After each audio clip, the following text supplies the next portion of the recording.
अस्सलाम स्टूडेंट्स। तो पहला जो हमारा टॉपिक है वो ये है स्पीकर के बारे में है।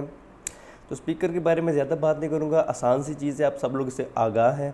स्पीकर जो है, अगर आपके पास एक्सटर्नल स्पीकर हैं, ठीक है, तो आपके जो स्पीकर की जो पिन है वो आपके कंप्यूटर की जो साउंड कार्ड लगा होता है, जिसके ऐसे गोल सी पोर्ट्स आपको नज़र आ रही होती हैं, ठीक है, उसके अंदर आपकी स्पीकर की पिन जाती है, ठीक है। बेसिकली साउंड कार्ड होता है, साउंड कार्ड के अंदर आपके स्पीकर की जो पिन्स हैं वो जा रही होती हैं। और स्पीकर आपको पता है कि उसकी आउटपुट क्या होती है, आवाज़, म्यूज़िक या कोई भी चीज़ जो है जो आप सुन सकें वो इसकी आउटपुट है।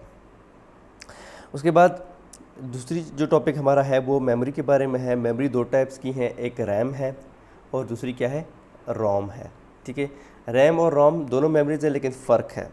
जिस तरह रैम जो है वो इसकी जो फुल फॉर्म है वो रैंडम एक्सेस मेमोरी है, और रोम की जो फुल फॉर्म है वो रीड ओनली मेमोरी है। तो आपको इसकी फुल फॉर्म से पता चल रहा है कि रीड ओनली मेमोरी का क्या मतलब है, कि ऐसी मेमोरी जिसके अंदर आप खुद राइट नहीं कर सकते, बल्कि आप सिर्फ उससे रीड कर सकते हैं, ठीक है। तो फिर ऐसी ये जो मेमोरी है, पहले सवाल ये पैदा होती है कहाँ पे मौजूद होती है, ठीक है।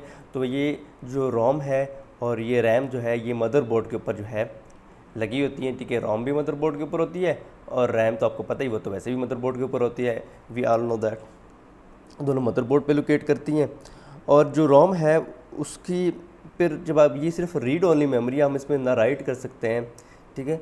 तो फिर इसकी ज़रूरत क्या है, क्यों हम इसको कंप्यूटर में जो है लगाया हुआ है हमने, जब हम उसके जो है इसमें हम कुछ चीज़ राइट नहीं कर सकते। तो रोम के अंदर बेसिकली जब आपका मैन्युफैक्चरर जो है रोम तैयार करता है, मदरबोर्ड जो बेसिकली मदरबोर्ड का मैन्युफैक्चरर होता है, ठीक है, तो वो रोम के अंदर जो है वो बेसिकली एक सॉफ्टवेयर लोड करता है, ठीक है। रोम के अंदर एक सॉफ्टवेयर जो है वो मदरबोर्ड बनाने वाली कंपनी जो है वो लोड करती है। वो सॉफ्टवेयर जो है उसको हम कहते हैं बायोस। तो बायोस जो है वो एक सॉफ्टवेयर, समझ लें एक सॉफ्टवेयर है। आप देखिए, कोई भी सॉफ्टवेयर जो है किसी चिप के अंदर आप डाल दें, किसी चिप के अंदर आप एम्बेड कर दें, यानी डाल दें, बर्न कर दें, और उस चिप के अंदर आप मज़ीद कोई चीज़ ना राइट कर सकें, ठीक है, ऐसे सॉफ्टवेयर को हम फर्मवेयर कहते हैं, ठीक है। चूँकि ये सॉफ्टवेयर एक हार्डवेयर के अंदर आपने डाल दिया तो आप उसको फर्मवेयर कहें, ठीक है। तो अब जो आपके बायोस है, मैंने बताया कि एक ऐसा सॉफ्टवेयर है जो कि हार्डवेयर के अंदर डाल दिया गया है, ठीक है, इसको हम फर्मवेयर कहते हैं। और उसके बाद जो है आपके बायोस जो है, अब ये जो सॉफ्टवेयर डाल दिया गया इसका काम क्या होता है, यानी बायोस जो आपके मदरबोर्ड के ऊपर बायोस मौजूद है उसका काम क्या है। देखिए, बायोस के अंदर जो सॉफ्टवेयर डाला गया है ना, उसका काम यह है कि जो कंप्यूटर जब फर्स्ट टाइम स्टार्ट करते हैं ना, उस वक्त आपके कंप्यूटर को नहीं पता होता कि आपके कंप्यूटर के अंदर कौन सा ऑपरेटिंग सिस्टम इंस्टॉल है, विंडोज़ है, लिनक्स है, मैक ओएस एक्स है, कौन सा ऑपरेटिंग सिस्टम जो है आपके कंप्यूटर में इंस्टॉल्ड है। तो ये जो बायोस के अंदर सॉफ्टवेयर लिखा हुआ है ना, सारी बात आपको पता है, सॉफ्टवेयर के अंदर इंस्ट्रक्शंस लिखी होती है, लाइंस लिखी होती हैं कि पहला काम क्या करना है, फिर दूसरा काम क्या करना है, फिर तीसरा काम कर, चौथा, पाँचवा, यानी जो सॉफ्टवेयर तो यानी कि अहकामात से मिलकर बना होता है, इंस्ट्रक्शन से मिलकर बना होता है। तो पहला काम क्या करना है, दूसरा, तीसरा, चौथा, तो इसके अंदर हमने स्टेप वाइज सारी चीज़ें लिखी होती है कि भाई पहले आपने ये काम करना है। यानी बायोस का सॉफ्टवेयर पहले काम क्या करता है कि पहले आप कंप्यूटर के साथ चीज़ें चेक करता है कि आपके कंप्यूटर में क्या क्या चीज़ लगी हुई है, क्या क्या चीज़ नहीं लगी हुई, क्या आपके कंप्यूटर के साथ जो है वो प्रोसेसर लगा हुआ है, क्या आपके कंप्यूटर के साथ जो है वो रैम लगी हुई है, क्या आपके कंप्यूटर के साथ हार्ड डिस्क लगी हुई है, ये सारी चीज़ें चेक करता है। जब वो सारा कुछ चेक कर लेता है कि यार वो जो ज़रूरी चीज़ें हैं, जो हार्ड डिस्क होगी, रैम होगी, प्रोसेसर हो गया, ठीक है, आपकी और मॉनिटर की स्क्रीन होगी, अगर ये सारा कुछ मेरे साथ अटैच है, इसका मतलब है कि मैं नेक्स्ट स्टेप पे जाऊँ। तो नेक्स्ट स्टेप क्या है, नेक्स्ट स्टेप ये है कि वो आपके हार्ड डिस्क में जाते हैं, और हार्ड डिस्क की उसकी लोकेशन पता होती है कि कहाँ पे ऑपरेटिंग सिस्टम पड़ा होता है, ठीक है। वहाँ से वो ऑपरेटिंग सिस्टम, अगर 2 ऑपरेटिंग सिस्टम पड़े तो आपको 2 ऑपरेटिंग सिस्टम के आपकी स्क्रीन के ऊपर शो हो जाएंगी। भाई आपने कौन सा ऑपरेटिंग सिस्टम लेना है, आपने लिनक्स ऑपरेटिंग सिस्टम को लोड करना है या विंडोज़ को लोड करना है, ठीक है। 2 ऑप्शंस, अगर दो ऑपरेटिंग सिस्टम इंस्टॉल है तो 2 ऑप्शंस आपसे पूछेगा। अगर एक ऑपरेटिंग सिस्टम इंस्टॉल है तो वो आपसे पूछेगा ही नहीं, उसी सीधा विंडोज़ को लोड कर लेगा या लिनक्स को लोड कर देगा। और लोड कहाँ करेगा, बायोस। बायोस जो है वो हार्ड डिस्क से आपकी विंडोज़ को उठाएगा और रैम में लोड करेगा। जब तक पूरा ऑपरेटिंग सिस्टम रैम में लोड नहीं हो जाता ना, यानी रैम आपको बताया मैंने कि एक ऐसी, शायद नहीं बताया, अभी बता देता हूँ कि रैम एक ऐसी मेमोरी होती है, वो भी मेमोरी है ना, रैंडम एक्सेस मेमोरी उसकी फुल फॉर्म है। बस रोम क्या करता है, ऑपरेटिंग सिस्टम को उठाता है हार्ड डिस्क से और उसको रैम में डाल देता है। यानी किस में डालता है, रैम में। रैम क्या है, रैंडम एक्सेस मेमोरी। और फिर रैंडम एक्सेस मेमोरी के अंदर पूरा का पूरा ऑपरेटिंग सिस्टम लोड कर देता है, डाल देता है। जिसके बाद जो है आपका जब रैम में कोई चीज़ आ जाती है तो फिर क्या होता है, आपका जो सीपीयू है, आप एक चीज़ याद रखिए, सीपीयू कभी भी हार्ड डिस्क से डायरेक्टली रीड नहीं करता, वो रैम से रीड करता है। तो जो चीज़ रैम में आ जाए फिर सीपीयू की डिस्पोजल पे आ जाती है। सीपीयू उस रैम के अंदर जो भी ऑपरेटिंग सिस्टम पढ़ा हुआ है तो आपको पता है ऑपरेटिंग सिस्टम भी तो सॉफ्टवेयर है, उसके अंदर भी तो इंस्ट्रक्शंस हैं, ठीक है। तो वो एक एक इंस्ट्रक्शन जो है वो ऑपरेटिंग सिस्टम उठाता है और माइक्रो प्रोसेसर उसको ऑपरेटिंग सिस्टम के ज़रिए नहीं, आपको सारा कुछ तो ऑपरेटिंग सिस्टम इसका मतलब जब लोड हो गया है तो माइक्रो प्रोसेसर क्या करता है कि ऑपरेटिंग सिस्टम की इंस्ट्रक्शंस को उठाता है, उनको चलाता है और आपका डेस्कटॉप रेडी हो जाता है, कंप्यूटर ऑन हो जाता है। तो ये आपकी जो है वो रोम होगी। रैम मैंने आपको थोड़ा सा बता दिया है कि रीड एंड राइट जो है वो कैपेबिलिटीज़ इसमें होती है। अच्छा, रोम के अंदर जो है मज़ीद जो है वो दो काफ़ी टाइप्स की रोम्स होती हैं, ठीक है। कुछ ऐसी रोम्स होती हैं जिसके अंदर आप प्रोग्राम कर सकते हैं, ठीक है। आप उसके अंदर अपना सॉफ्टवेयर डाल सकते हैं कंपनी से। वो खाली रोम की जो चिप आई होती है, रोम की जो चिप आई होती है, ऐसी चिप होती है, आपको पहले चिप के बारे में बता चुका हूँ।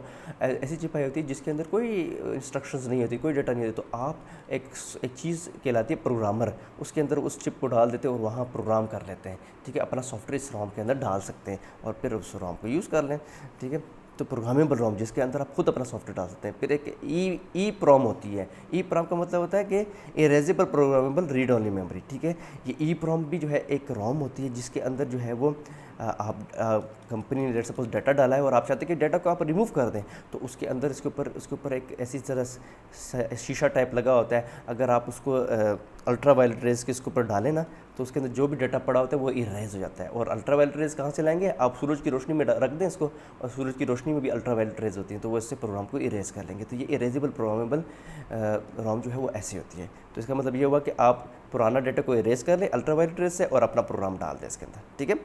और एक है electrically erasable programmable read only memory. वो ऐसी जो electrical erasable programmable read only memory होती है, ठीक है, जिसको हम ई प्रोम कहते हैं, ठीक है, जिसको हम ई प्रोम कहते हैं। वो उसकी सबसे बड़ी मिसाल क्या है? आपकी फ्लैश मेमोरी, जो आप मेमोरी स्टिक नहीं लेके घूमते सारा दिन अपने जेब में लेके घूमते, वो ई प्रोम होती है।